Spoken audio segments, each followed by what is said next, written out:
All the way back to the Reformation, Presbyterians knew education mattered.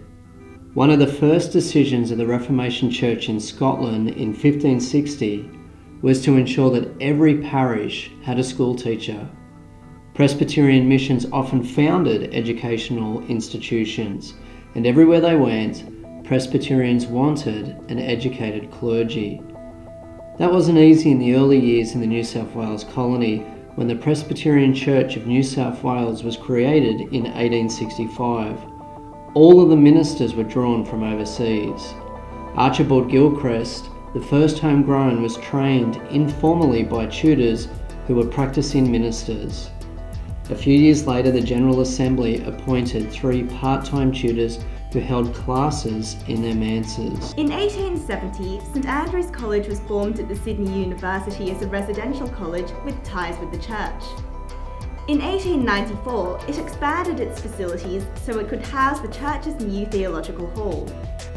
Ministers needed good education in Bible, languages and theology. Many were trained at university as well as at the hall.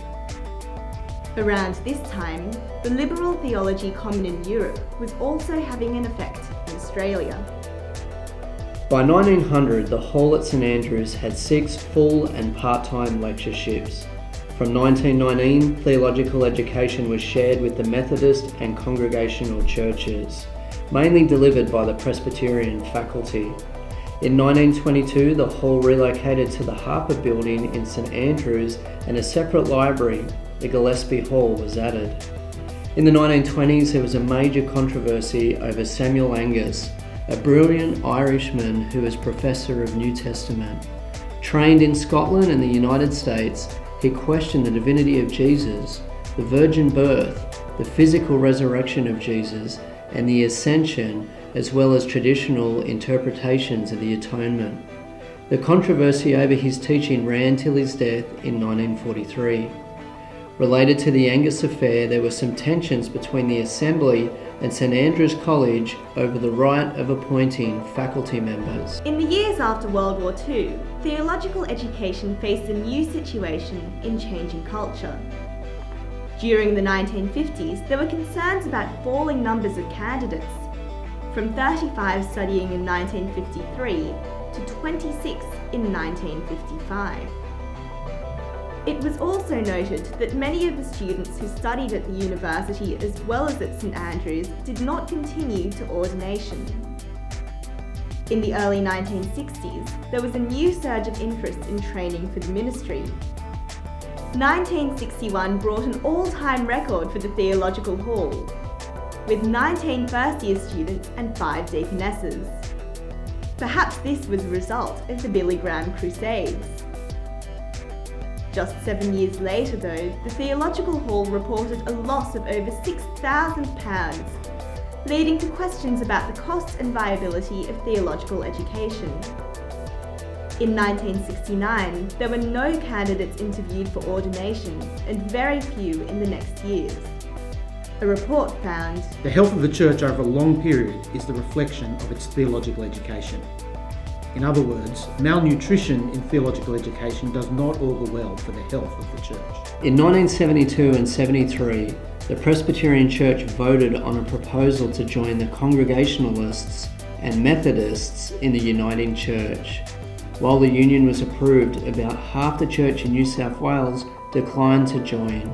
Many of these were committed to a biblical and evangelical renewal in the Presbyterian Church. a number of men planning to be ministers in the continuing church studied at Moore College. In the years leading up to the formation of the Uniting Church in 1977, an immense effort was made to establish theological education for the continuing church. A shadow committee was appointed in 1974 with Reverend Stuart Clements as convener.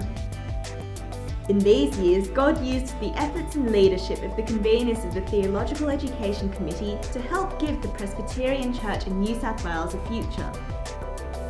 Immediately after union, Presbyterian candidates were using 3 courses of training: the Sydney University Bachelor of Divinity, Moore Theological College, and the Special Presbyterian course. Reverend Jonathan Boyle was part-time coordinator of studies. In 1982, the Assembly received a major report on the future of theological education. After an acrimonious debate, the majority refused to continue to cooperate with St Andrew's College, and the training moved to Ashfield Presbyterian Church. In 1984, with Bill Camden as the new convener of the TEC, the Presbyterian Training Institute was established. It was formed to provide broader theological training for elders, deaconesses, congregational leaders, home missionaries, education workers, and missionaries.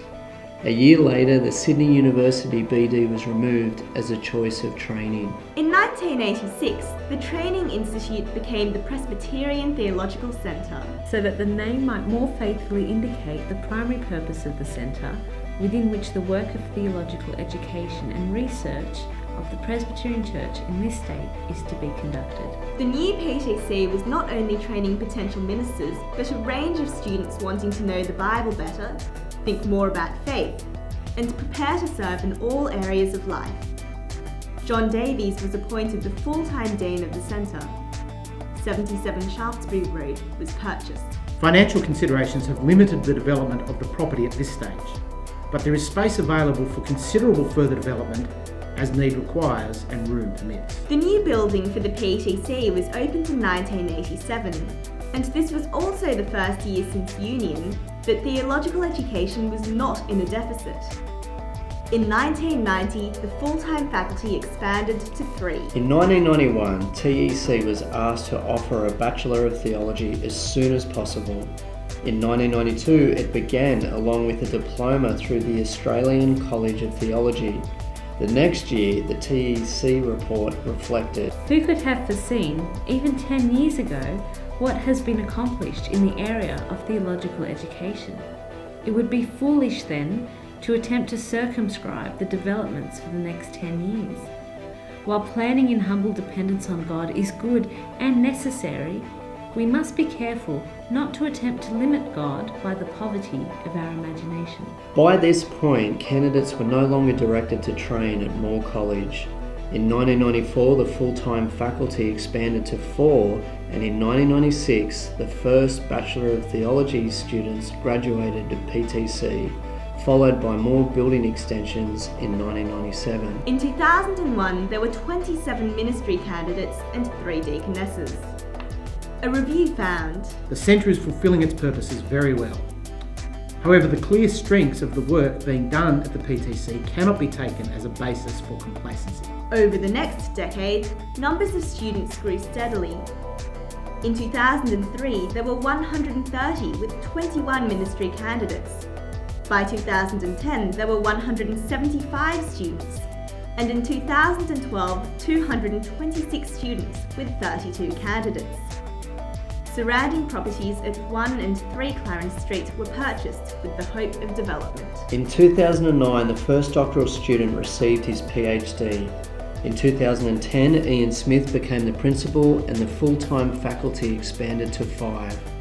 In 2012, PTC and Presbyterian Social Services bought the unit block at 3 Clarence Street for student accommodation, and toward the end of the year, work began on the new college building.